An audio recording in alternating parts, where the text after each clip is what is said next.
So let's talk about a few of the common multi-model databases out there and how they actually implement or what they mean by multi-model. Okay, we touched on OrionDB already, so this will be quick. The only thing I really want to add is that they have a consistent and common query language of their own called AQL, Arango query language. And it allows you to access the 3 different types of models through that single query language. Cosmos DB is a really interesting product. Under the hood, Cosmos DB is a large table, big table database. Has anyone played with Cosmos here? A little bit? It's really fascinating what they've done. So they have this big table, big data, table format database.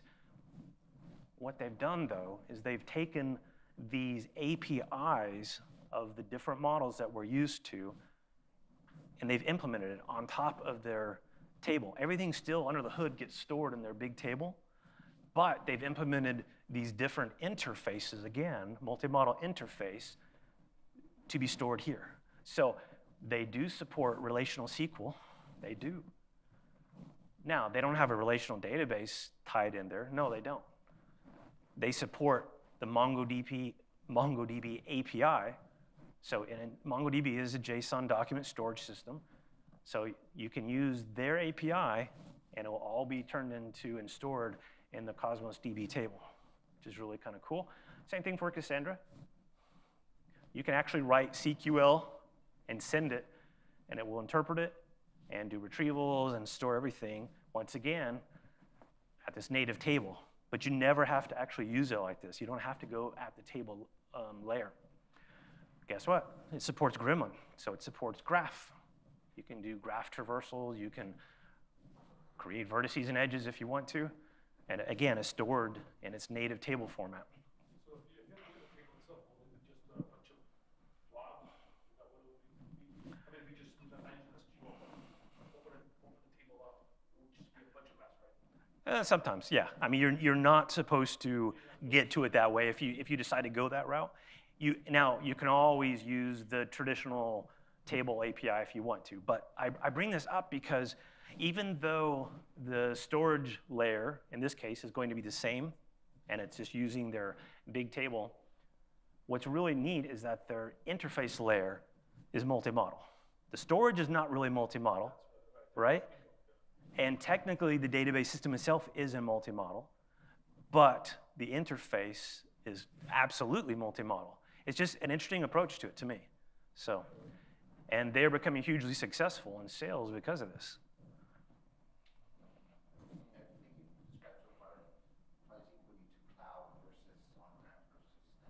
It can, yeah. It depends on how it's hosted, but yes, yeah.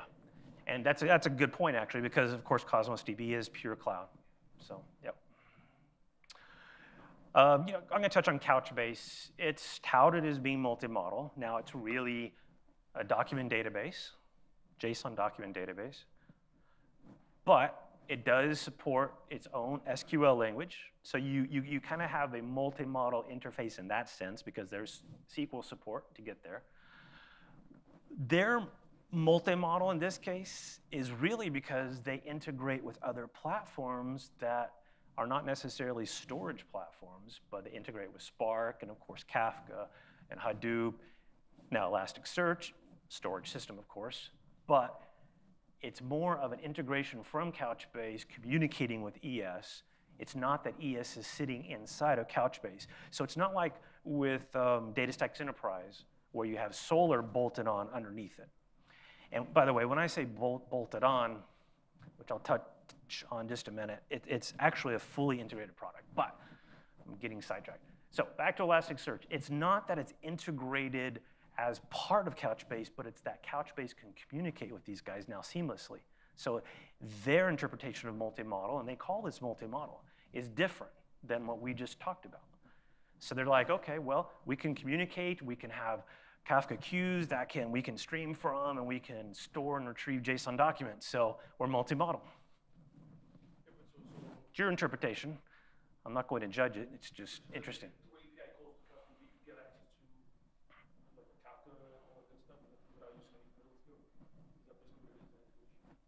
Yeah, exactly right. So, I mean, to me, it's still a JSON document database, good database. I wouldn't call it multi-model, but I can see how they're getting there. And so it's interesting. Different perspective. Okay, DataStax Enterprise, here we go.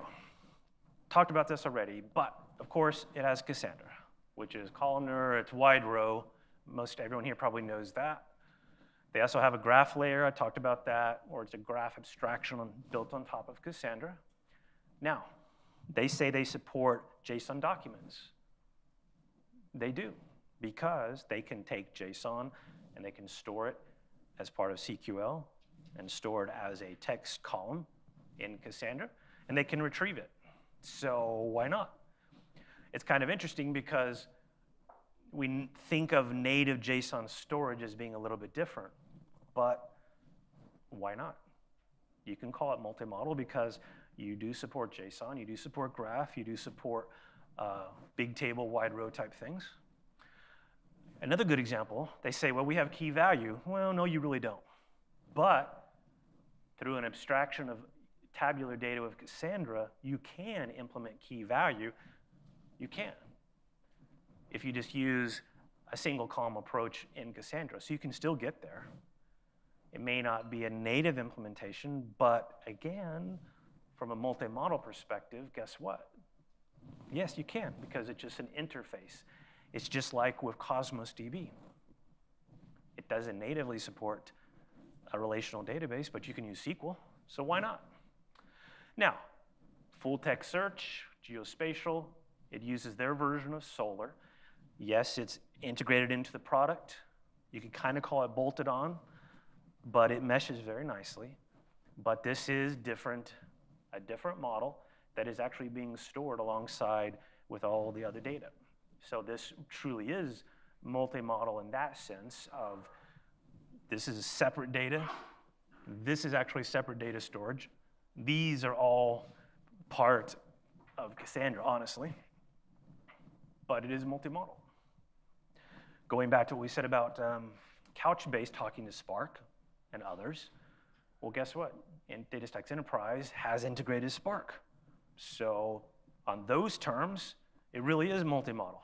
So I was hoping someone from DataStax was going to be here tonight, because I just wanted to see their opinion. But it's interesting.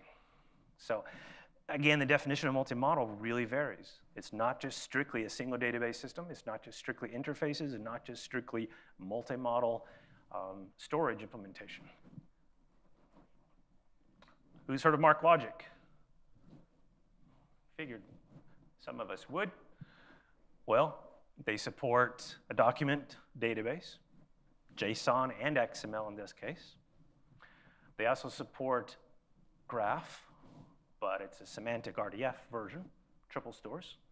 It's not a property graph, but they definitely can say they're multi-model because they store multiple models here, JSON and XML. Yes, they're both text-based document formats, but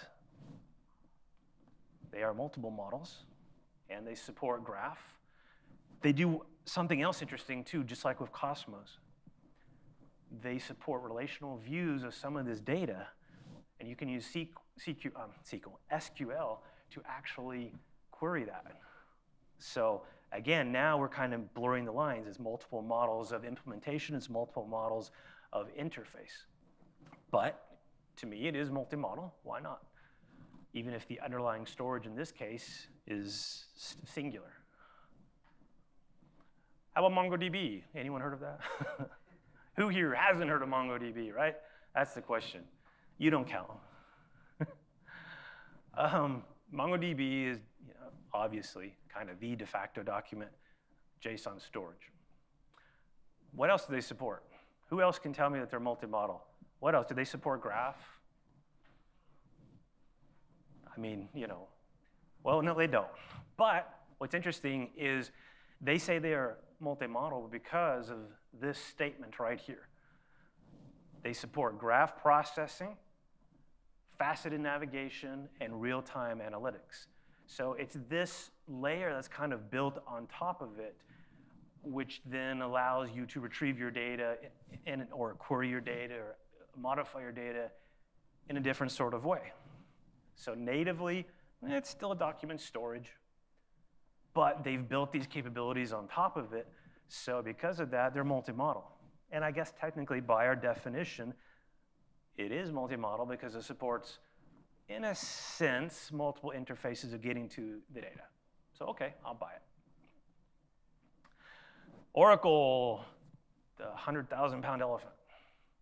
They really are multi-model, actually, which is interesting because you don't really think about Oracle being multi-model, but they are, kind of hugely so. Guess what? They support relational data. Did you know that? Yeah. But they also support document storage of pure JSON, XML, and just plain old text. They support property graphs. They also support spatial type data, geospatial like we've talked about. They also support good old triple store semantic graph. They also say we support multimedia as one of their models. And I guess it kind of makes sense. If you don't have to roll your own and you don't have to store your binary data in your relational database, or you don't have to store it in maybe the property graph as a vertex, then this makes sense. And these are just examples. They have an image type, an audio, and video, but that makes sense, right?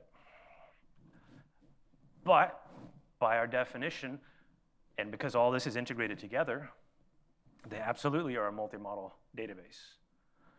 That brings us to OrionDB. And guess what? We're a multi-model database too. Hey, big surprise, but we are. What is interesting about OrionDB is, okay, well, I'll say it. Yes, we support documents, the property graph model, key value, even an object model, if you will, and then full text geospatial. Okay.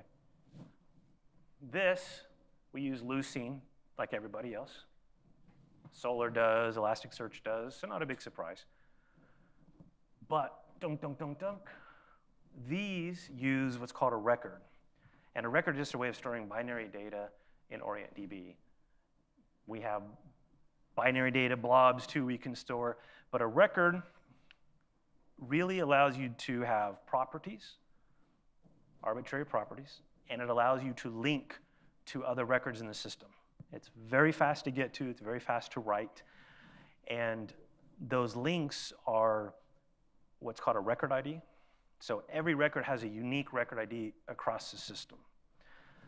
And we link them together just by pointing to that record ID. And the storage system knows very quickly where everything lives, and so it can go and retrieve that record very fast. The record ID is actually what we call a cluster and an offset of how it's stored. And it's somewhat simple in implementation, which is a good thing because it makes it really fast. But my point is, object, key, value, property, and document actually make use of this. And so multi-model, okay, these are models. We have different interfaces, but they're consistently applied. The storage underlying the system is the same one, except for full text and geospatial, which is separate. But it's all integrated together, so it's a multi-model database system, yes. Does it support multiple models as interfaces? Absolutely, I'm about to show you that example. And does it support a multi-model consistent storage layer with these multiple models stored in the same storage layer? Yes, it does. So we kind of get the check mark for all three of those I just talked about, which is nice.